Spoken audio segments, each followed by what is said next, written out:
Okay, so did you know that the players in Squid Game could have actually seen what games they'd be playing before they even played them? Between the matches, the characters were all placed into a room filled with bunk beds, and though this seemed just like a rest area, if you look at the walls, they're actually filled with significant markings. As the beds get slowly stripped away, it's revealed that these paintings are actually all of the games that the players would be playing throughout the tournament. First is red light, green light, there's also the honeycomb game, Tug of War, the glass hopping one, the three at the table, and lastly the titular Squid Game. The series itself is filled with clues to the eventual reveals, and this is also the case with the player who's behind the entire thing. It's absolutely mind-blowing, and throughout this video we're going to be breaking it all down, but I just want to give a huge spoiler alert for the series. If you haven't checked it out, then this is your chance to quit playing, but if you want to continue, then I hope you thumbs up the video and also subscribe to the channel. With that out of the way, thank you for clicking this. Now let's get into Squid Game.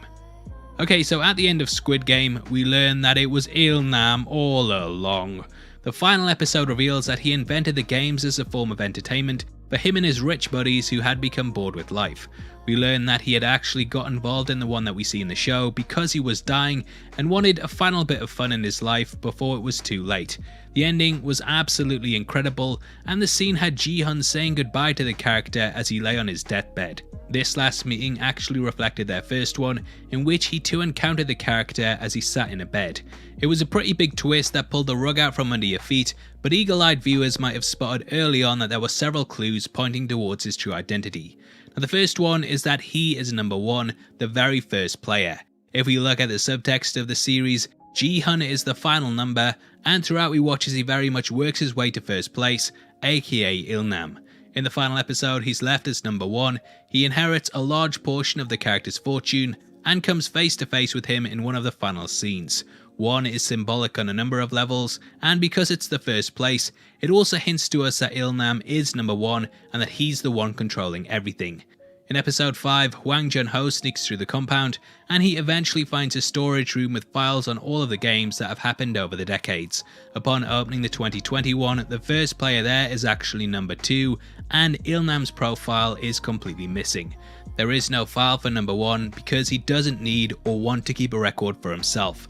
The other players in the game also somewhat hint towards us that something is off with Il-nam, and though it's not too obvious, when you really think about it, he wouldn't be someone that would be selected for the process. Everyone else in the Squid Game is roughly the same age, whereas he's extremely elderly. He's also dying of a brain tumour, and thus even if he did win the life-changing money, it wouldn't last that long.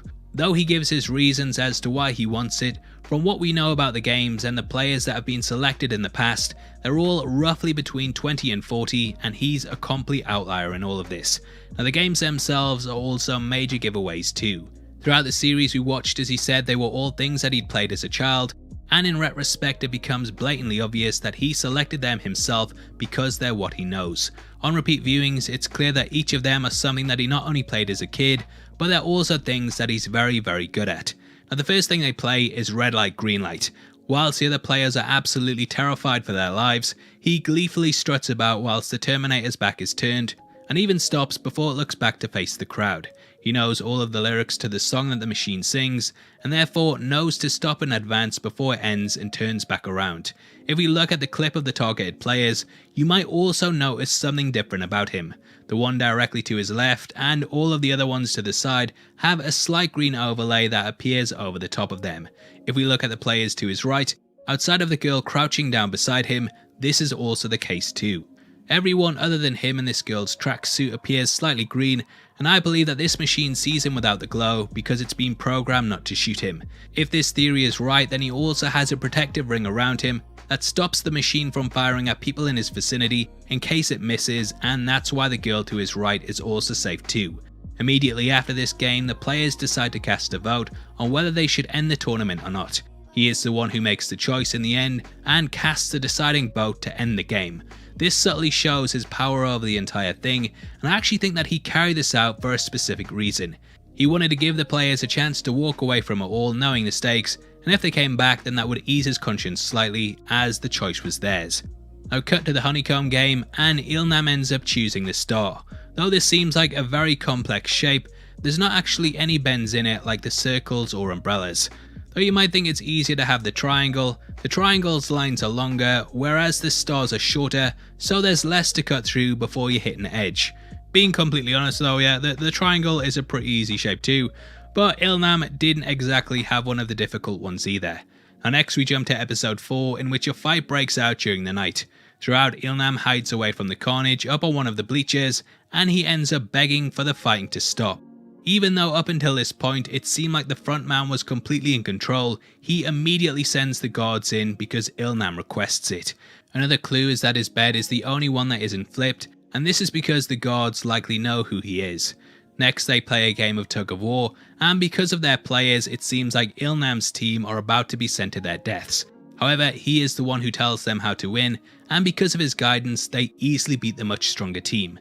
Ilnam had clearly played the game hundreds of times before and knew the best strategy to take. Any team with him was destined to win, and the fact his strategy works definitely proves this.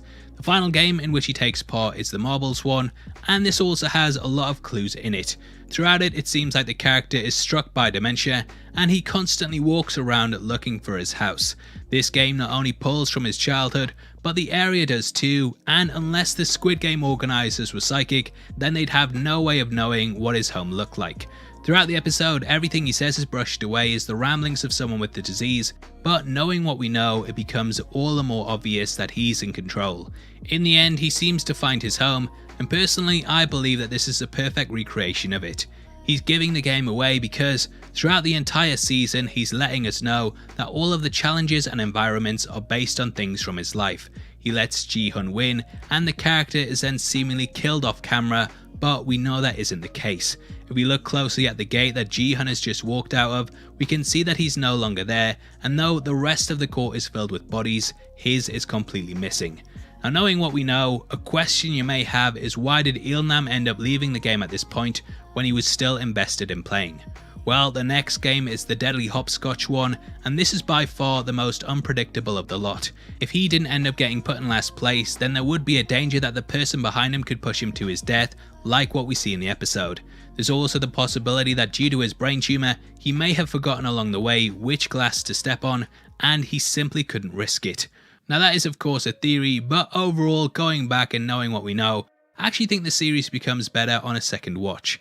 Now obviously I'd love to hear if you spotted any other ones below, and if this is your first time here, then I hope you enjoyed your trip to the Heavy Spoilers show. We are running a competition right now and giving away 3 copies of the Zack Snyder DC trilogy, and all you have to do to be on the chance of winning is like the video, make sure you subscribe with notifications on, and drop a comment below with your thoughts on the video. We pick the comments at random at the end of the month, and the winners of the last one are on screen right now, so if that's you, then message me on Twitter at Heavy Spoilers. If you want something else to watch, then make sure you check out our breakdown of Squid Game, which will be linked on screen right now. We've also done one for Midnight Mass, and both of those series are really good, so yeah, hopefully I see you over there right after this. If not, then thank you for staying until the end. I've been Paul, you've been the best, and I'll see you on the next one. Take care, peace.